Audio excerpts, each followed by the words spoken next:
छत्तीसगढ़ में अब तक नशे के कारोबार को लेकर जो खबरें सामने आती रही हैं वे ज्यादातर हेरोइन, सिंथेटिक ड्रग्स या अन्य सूखे नशे की तस्करी तक सीमित थी। लेकिन दुर्ग जिले के समोदा गांव से सामने आया मामला कई मायनों में चौंकाने वाला है। यहां मक्के की फसल के बीच अफीम की अवैध खेती किए जाने का खुलासा हुआ है। इससे भी ज़्यादा हैरानी की बात यह है कि जिस खेत में यह खेती मिली है उसका संबंध भाजपा किसान मोर्चा के नेता विनायक ताम्रकार से बताया जा रहा है। पुलिस की शुरुआती कार्यवाही में 1.5 से 2 एकड़ में अफीम के पौधे मिले हैं, जबकि ग्रामीणों और स्थानीय जनप्रतिनिधियों का दावा है कि यह खेती 4 से 5 एकड़ तक फैली हुई हो सकती है। इस पूरे घटनाक्रम ने न केवल प्रशासन के कान खड़े कर दिए हैं, बल्कि इससे प्रदेश की राजनीति भी गर्मा गई है। पूर्व मुख्यमंत्री भूपेश बघेल खुद मौके पर पहुंचे और पूरे मामले की गंभीरता से जांच की मांग की। उधर भाजपा ने भी मामले को तूल पकड़ता देख विनायक ताम्रकार को पार्टी से निलंबित कर दिया है।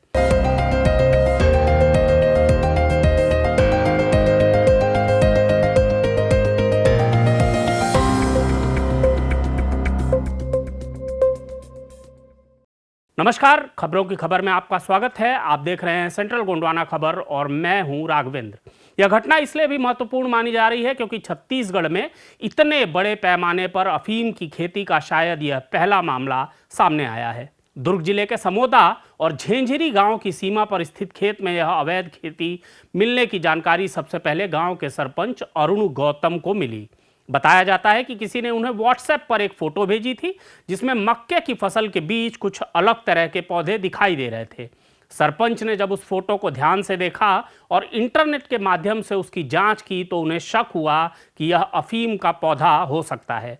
इसके बाद उन्होंने 5 मार्च को जेवरा चौकी पुलिस को इसकी सूचना दी और फोटो भी भेजे। उनको मैं सर्च करके देखा कि ये है क्या चीज़, तब मोबाइल में पता चला ये अफीम है।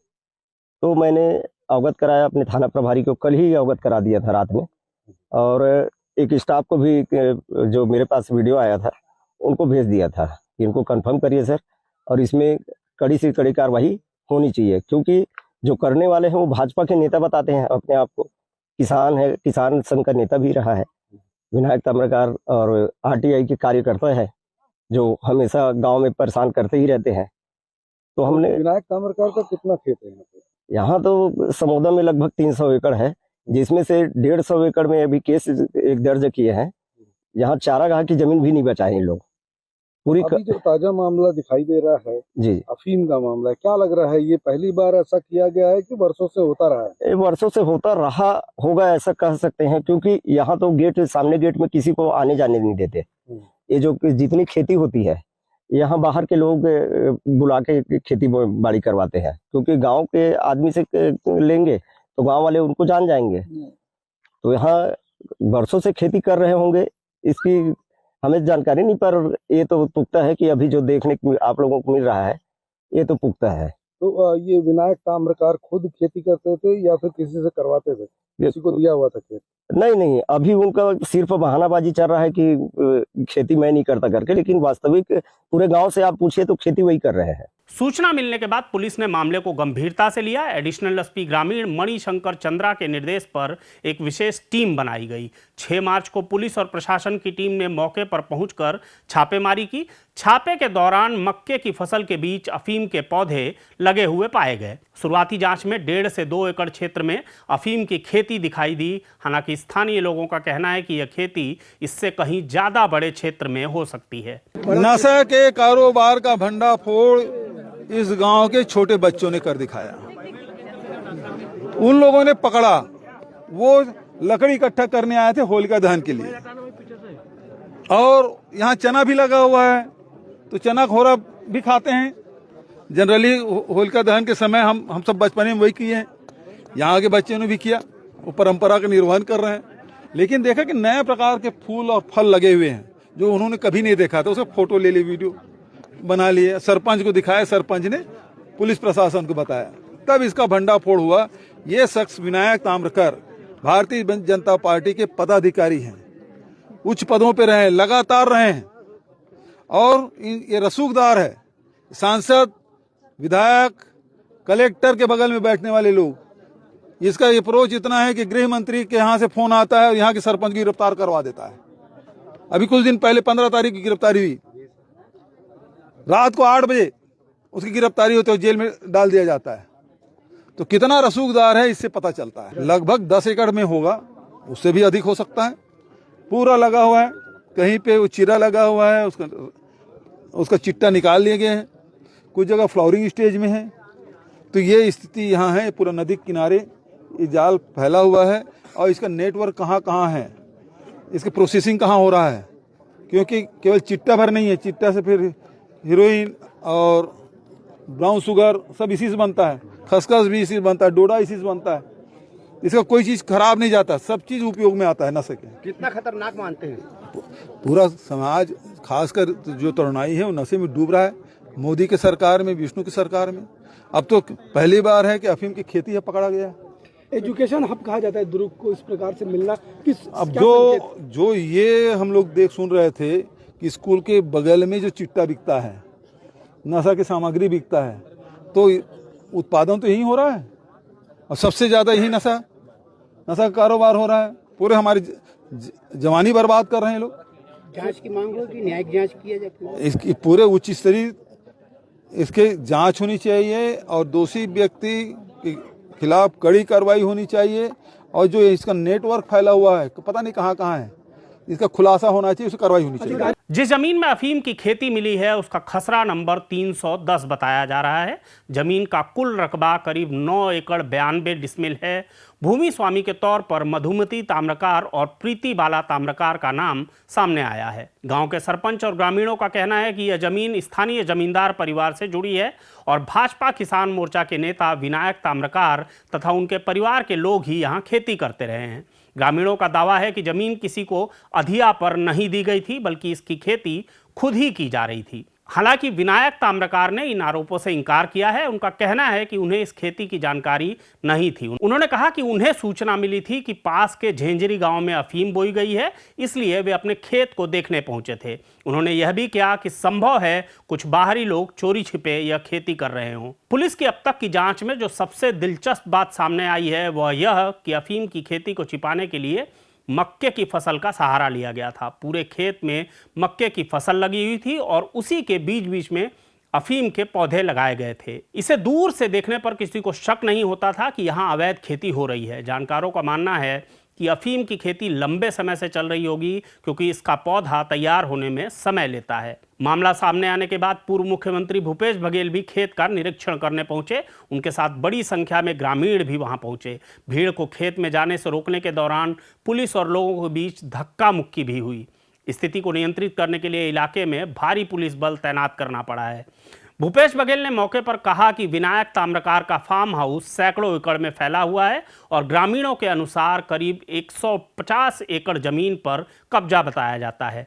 उन्होंने कहा कि चारागाह की जमीन पर भी अतिक्रमण की शिकायतें हैं और प्रशासन को इसकी भी जांच गंभीरता से करनी चाहिए।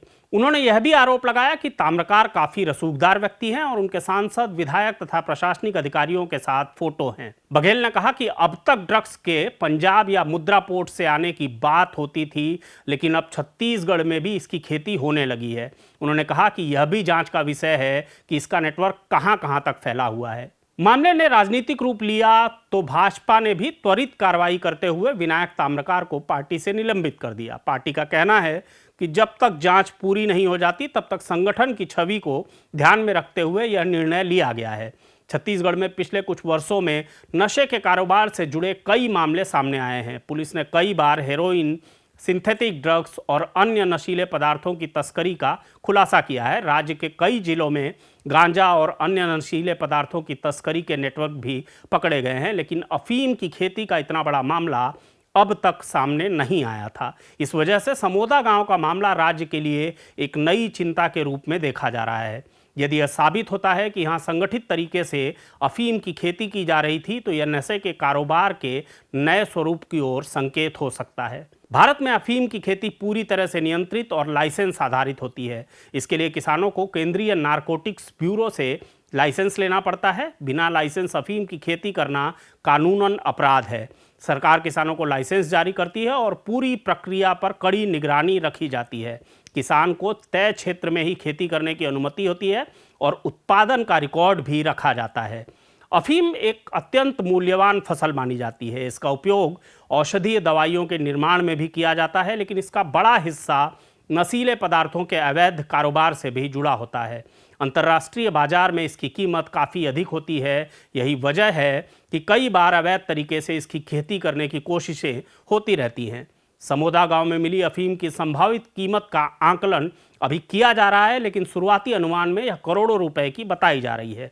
पुलिस ने मौके से अफीम के पौधों के नमूने इकट्ठे किए हैं और जांच के लिए भेजे हैं। तहसीलदार और राजस्व निरीक्षक को भी मौके पर बुलाया गया है ताकि जमीन के वास्तविक स्वामित्व की पुष्टि की जा सके। प्रशासन और विशेषज्ञों की टीम मौके पर पहुंचकर पूरी जांच कर रही है। अफीम की अवैध खेती के मामलों में आमतौर पर राज्य पुलिस, नारकोटिक्स विभाग और केंद्रीय एजेंसियां मिलकर कार्रवाई करती हैं। ऐसे मामलों में एनडीपीएस एक्ट यानी narcotic drugs and psychotropic substance act के तहत मामला दर्ज किया जाता है। इस कानून के तहत अवैध खेती, उत्पादन, तस्करी या भंडारण के लिए कठोर सजा का प्रावधान है। दोषी पाए जाने पर आरोपी को कई साल की सजा और भारी जुर्माना भी हो सकता है। समोदा गांव का यह मामला फिलहाल जांच के शुरुआती चरण में है, लेकिन सबसे बड़ा सवाल यह है कि आखिर इतनी बड़ी मात्रा में अफीम की खेती कब से हो रही थी और उसमें कौन कौन लोग शामिल थे। यह भी जांच का विषय है कि क्या यह खेती केवल स्थानीय स्तर पर की जा रही थी या इसके पीछे कोई बड़ा नेटवर्क काम कर रहा था। यदि जांच में आरोप साबित होते हैं तो यह न सिर्फ अवैध खेती का मामला होगा, बल्कि छत्तीसगढ़ में नशे के कारोबार के नए और खतरनाक स्वरूप की भी तस्वीर सामने आ सकती है। फिलहाल इस मामले में भाजपा नेता विनायक ताम्रकार समेत 3 लोगों को पुलिस ने गिरफ्तार कर लिया है। मेरे ऊपर जो आरोप लगाया गया है निराधार है, क्योंकि यह जमीन भी मेरी नहीं है और यह ग्राम झेंझरी की जमीन है जो मधुबाला प्रीतिबाला के नाम से रिकॉर्ड में दर्ज है। मेरा गांव ग्राम समोदा है। बगल में जो जमीन है वो मेरी है, विनायक ताम्रकार के नाम से मेरे रिकॉर्ड में दर्ज है और यह मेरी जमीन है। और यह आरोप जो लगाया गया है वो निराधार है, क्योंकि ग्राम समोदा का जो सरपंच है अरुण गौतम, वह कभी 150 एकड़ मेरे को कब्जा किया करके जमीन आरोप लगाता है, तो कभी ये अफीम की खेती का आरोप लगाता है। यह निराधार आरोप है और इसके बारे में मुझे कोई जानकारी नहीं है। देखिए, जो खेत में मक्का लगा हुआ है और गेहूं लगा हुआ है, उसके बीच में अगर वो चोरी छुपे कोई अगर लगा करके देख रहे हैं, उसकी जानकारी हमें नहीं है। हम छत्तीसगढ़ के किसान हैं, हम सिर्फ धान, चना, गेहूं को जानते हैं। अफीम क्या होती है और अफीम की खेती कैसे होती है इसके बारे में हम जानते ही नहीं। कौन उगाया इसको लेकर? यह राजस्थान के लोग उनसे लिए हैं, रेक पे बोलते हैं, और वो रेक पे लेकर के उनकी जमीन पे ये कृत किए हैं। यह जानकारी अभी पुलिस विभाग द्वारा आई है। किसने रेक पे लिया हुआ है इसको? क्या नाम आया उसका? अचला राम और विकास बिश्नोई ऐसा नाम आ रहा है। और आपकी जमीन आप किसको रेक में दिए हैं? यह तो गांव समोदा का वो है, क्या बोलते हैं, किसान, उसको दिया हूं मैं। पार्टी से आपको निष्कासित कर दिया गया है? पार्टी मेरे दिल में है भारतीय जनता पार्टी। अगर निष्कासित कर दिया तो कोई बात नहीं, मुझे निष्कासन की अभी कोई जानकारी मुझे नहीं मिली है। लेकिन जानकारी ये दिया जा रहा है, गांव के सरपंच बता रहे हैं, ग्रामीण बता रहे हैं कि वो उसमें खेती आप ही करते थे, आप ही के द्वारा करवाया जाता था, तो उस पर क्या सोचते हैं? निराधार आरोप है ना। और बिजली सप्लाई भी वहाँ के पंपों को यहीं से हो रहा है जहाँ जी नहीं, बिजली सप्लाई जो हो रही है वो मेरे खेत तरफ जा रही है। वो पाइपलाइन आप देख सकते हैं और मेरे खेत में पानी जा रही है। मेरे खेत में गेहूं लगा हुआ है 30 एकड़ में, मूंग लगा हुआ है और चना लगा हुआ है और धान लगा हुआ है। अब सबकी नज़र पुलिस और प्रशासन की जांच पर टिकी है, जो यह तय करेगी कि समोदा के खेतों में उगी यह फसल केवल कुछ लोगों की करतूत थी या इसके पीछे कहीं बड़ा और संगठित नेटवर्क काम कर रहा है। खबरों की खबर में फिर किसी खबर पर होगी बात। इस तरह की खबरों को देखने के लिए आप हमारे चैनल को लाइक, शेयर और सब्सक्राइब जरूर कर लें। हमेशा की तरह हमें अपनी खबरों पर आपके कमेंट्स का भी इंतज़ार रहता है। नमस्कार।